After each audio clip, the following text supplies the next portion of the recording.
What makes the Adolf Hitler the most destructive and terror person of the last century in spite of having high IQ between 160 and 70?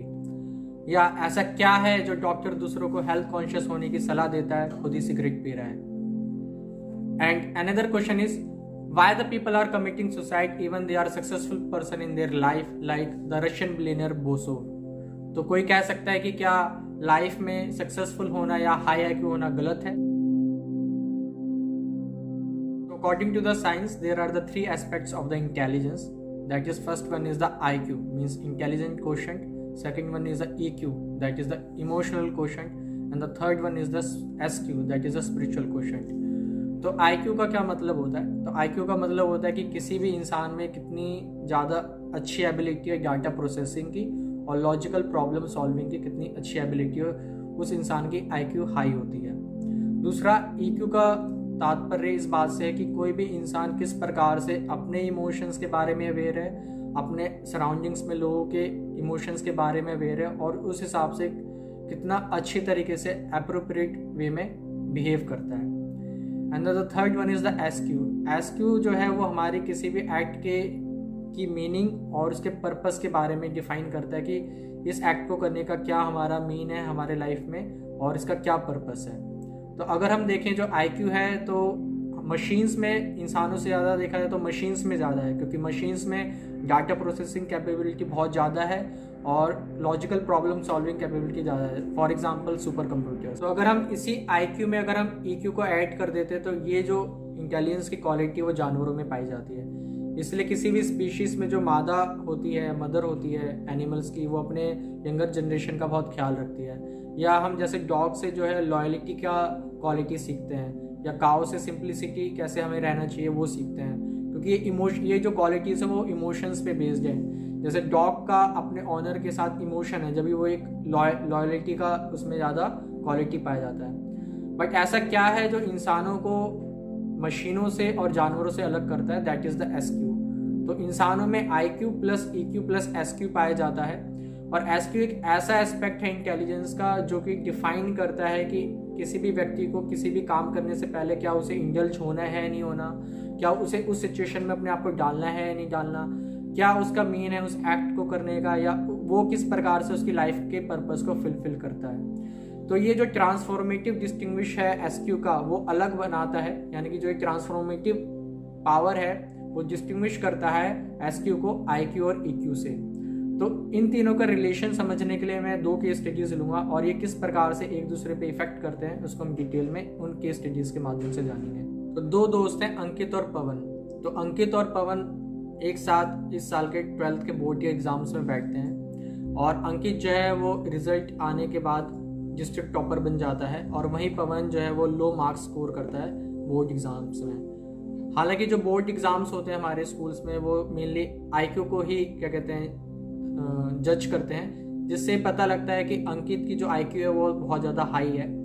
तो district topper बनने के कारण अंकित जो है वो इतना ज़्यादा प्राउड फील कर रहा है कि वो पवन को चिढ़ा रहा है कि तेरे मार्क्स कम आए, देखो मेरे मार्क्स ज़्यादा आ गए। एक तरफ तो उसके पवन के जो पेरेंट्स उसको कोस रहे हैं, ऊपर से उसका जो दोस्त है उसको चिढ़ा रहा है। तो अंकित के हालांकि IQ तो बहुत ज़्यादा हाई है बट वो ना तो पवन की इमोशन समझ पा रहा है ना खुद की इमोशंस के बारे में अवेयर है, जिससे ये रिप्रेजेंट करता है कि उसकी जो EQ है वो बहुत लो है।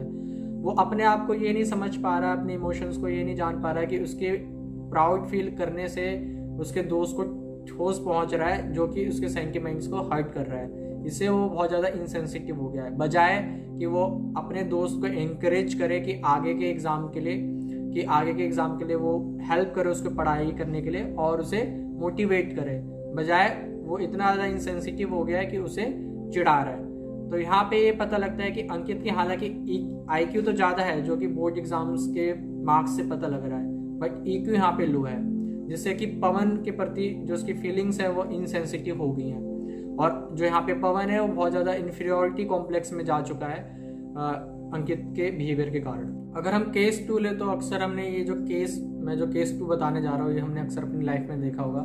अगर आप कोई भी खाने का टुकड़ा या रोटी का टुकड़ा अगर 4 या 5 कुत्तों के बीच में डाल दो तो उस एक रोटी के टुकड़े के लिए वो 4-5 कुत्ते आपस में लड़ने झगड़ने लग जाएंगे। बट अगर वही एक रोटी का टुकड़ा अगर 4-5 इंसानों के बीच में बांटा जाए तो जो इंसान होंगे वो इस प्रकार से देखेंगे कि कौन हम में से छोटा है या हम में से कौन ज़्यादा भूखा है, तो उसको प्रेफर करेंगे कि लो आप खाओ। तो इससे पता लगता है कि जो इंसान है यानी कि जो ह्यूमंस हैं उनमें एसक्यू की जो इंटेलिजेंस जो एस्पेक्ट है वो ज़्यादा हाई है, इसलिए वो रेडी रहते हैं अपने कंफर्ट को छोड़ने के लिए। They are ready for the service, they are ready for unconditional love and they are ready for selfless love.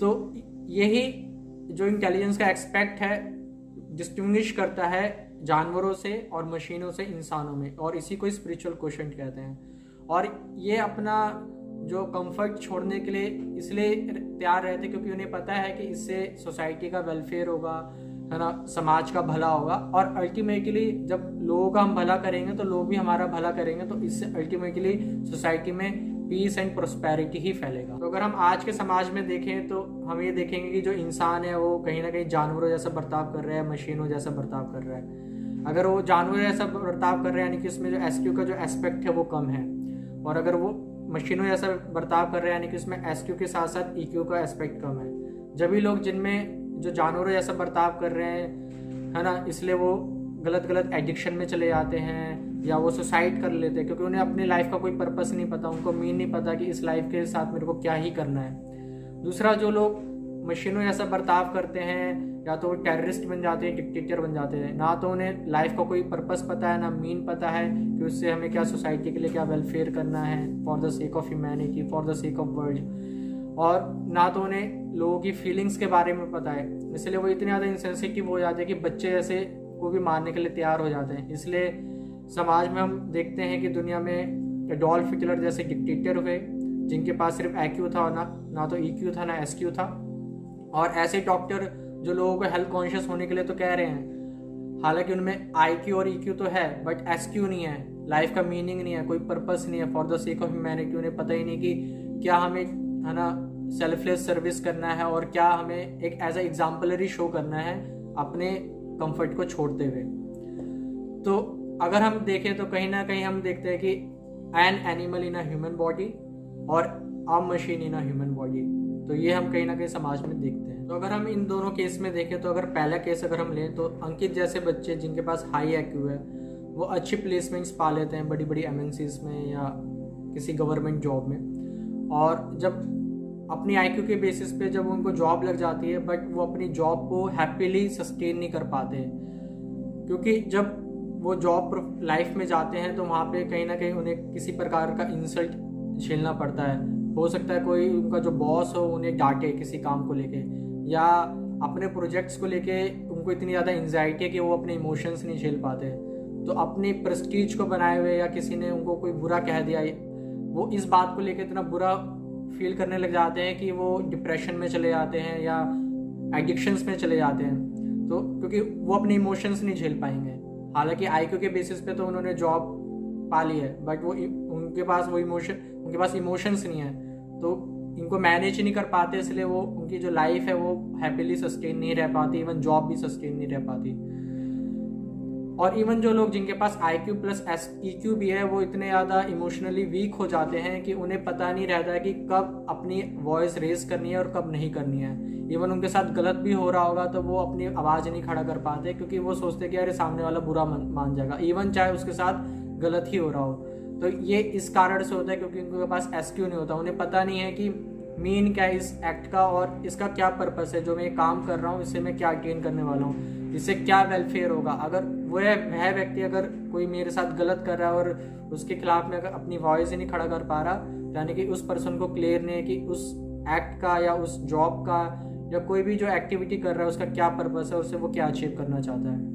तो इसलिए आज हम MNCs कंपनीज में देखते हैं, गूगल या माइक्रोसॉफ्ट या आप कोई भी बड़ी कंपनी ले लीजिए, एप्पल ले लीजिए, आप वहाँ पे देखेंगे कि एम्प्लॉय को एज अ उनको एक तो आपको वहाँ पे जॉब लेना एक बहुत बड़ा टफ चैलेंज होता है। आपकी IQ बहुत हाई होनी चाहिए, आप में बहुत ज़्यादा स्किल्स होनी चाहिए, तब जाके आप ऐसी कंपनीज में जॉब ले पाते हैं। साथ ही साथ वो जब वो प्लेसमेंट दे देते तो अपने एम्प्लॉय का केयर करने के लिए अपने कंपनीज में जिम खोलते हैं ताकि उनकी इमोशंस को समझ सके, ये नहीं कि उनसे सिर्फ काम करवा रहे हैं। तो उनके इमोशंस का रख रखाव करते हुए कि उनको यानी कि उनको कुछ फेवरेट स्पोर्ट्स होंगे तो इसलिए वो स्पा खोल देते हैं, जिम खोल देते हैं अपनी ऑफिस में और कैंटीन खोल देते हैं और एकदम फैमिली जैसा माहौल बना देते हैं ताकि जो एक एम्प्लॉय है वो क्या कहते हैं अपने ऑफिस में एक घर जैसा महसूस कर सके। और सबसे बड़ी जो चिंता होती है किसी भी एमएनसी की कि उनके जो एम्प्लॉय हैं, जो टैलेंटेड एम्प्लॉय जो उन्होंने सिलेक्ट करे हैं, है ना, क्या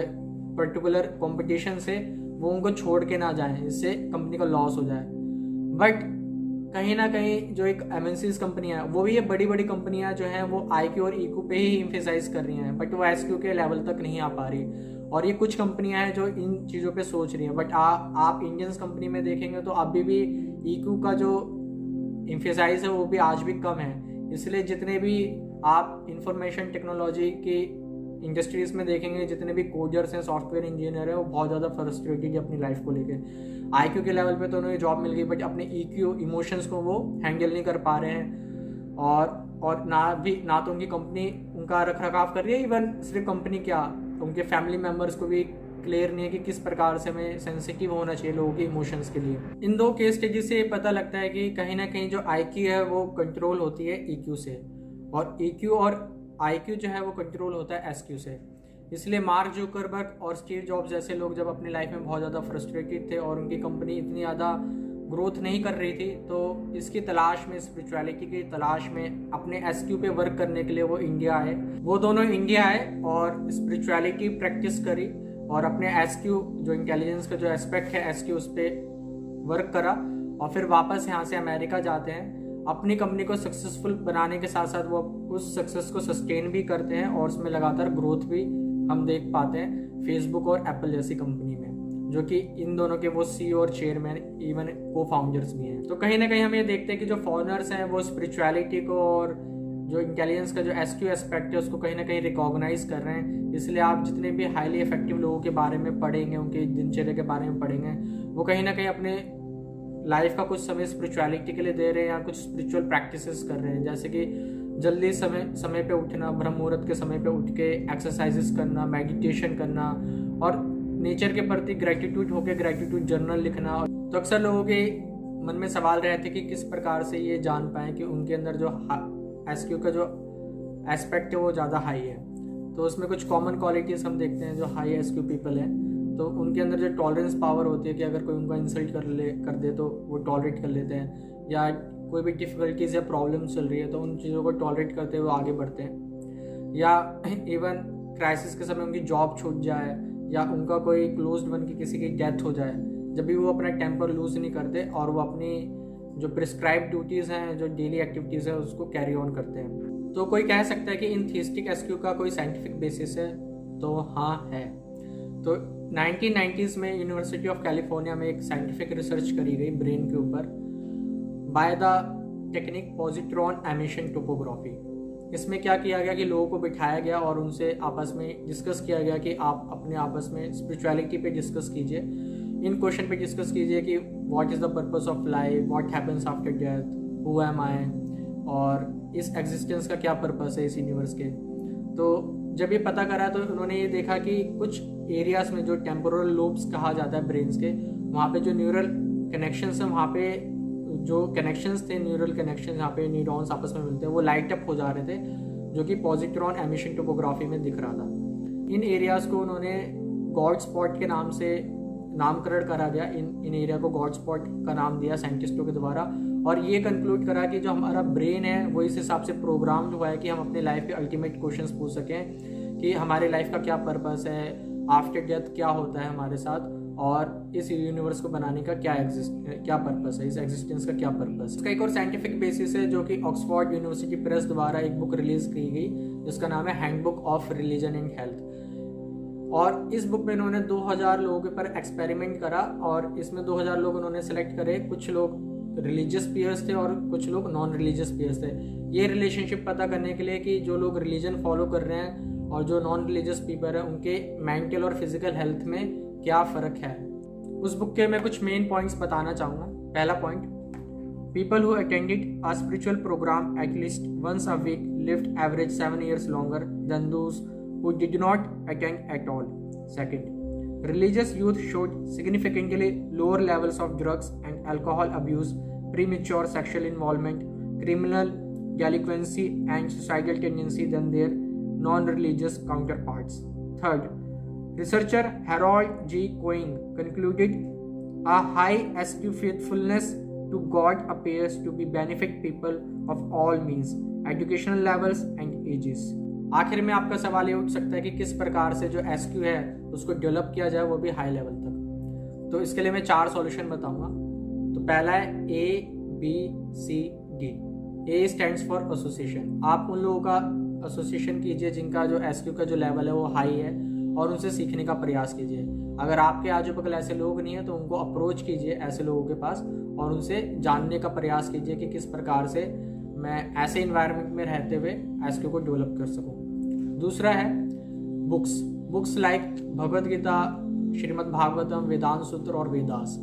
अगर आप इन बुक्स को पढ़ेंगे तो यहाँ पे लाइफ के बारे में डिस्कस किया गया है, लाइफ के पर्पस के बारे में डिस्कस किया गया है, लाइफ की मीनिंग के बारे में डिस्कस किया गया है, जो आप कहीं भी मटेरियल साइंस में नहीं पाएंगे। इसलिए जितने भी सक्सेसफुल लीडर्स हैं वो भारत को अप्रोच करते हैं, भारत में ये जानने का प्रयास करते हैं और भगवद गीता भी पढ़ते हैं फ्रिक्वेंटली बेसिस पे अपनी लाइफ में, और अपनी लाइफ का मीनिंग बार बार वहाँ से डिराइव करते रहते हैं। तीसरा है चैंटिंग मीन्स मेडिटेशन ऑफ मंत्र मेडिटेशन लाइक हरे कृष्णा कृष्णा कृष्णा हरे हरे, हरे राम राम राम हरे हरे। तो मंत्र मेडिटेशन प्रैक्टिस करने से डेली बेसिस पे हम अपने कॉन्शियसनेस को जो है वो रेस कर पाते हैं और इन क्वेश्चंस के बारे में पहली बात तो जानने का प्रयास करते हैं और फिर इनके आंसर को सही से समझ पाते हैं। तो ये चैंटिंग के हेल्प से हम इन आंसर्स को आसानी से रीजनेबल तरीके से समझ पाते हैं। And the last one is the D for diet. जैसा आपने सुना होगा, जैसा आहार वैसा व्यवहार।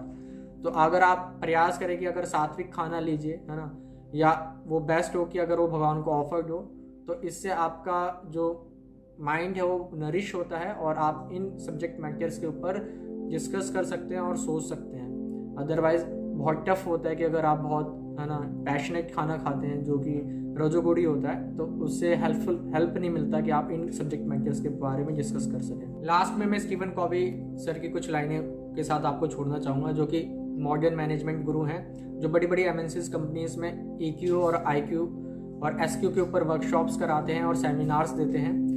और उन्होंने कई सारी सेल्फ हेल्प बुक्स लिखी हैं, है ना, with the help of Bhagavad Gita. उन्होंने भगवद गीता की प्रिंसिपल्स को इलेबोरेट करा अपनी बुक्स में। वो कहते हैं, we are not human beings on a spiritual journey, we are spiritual beings on a human journey.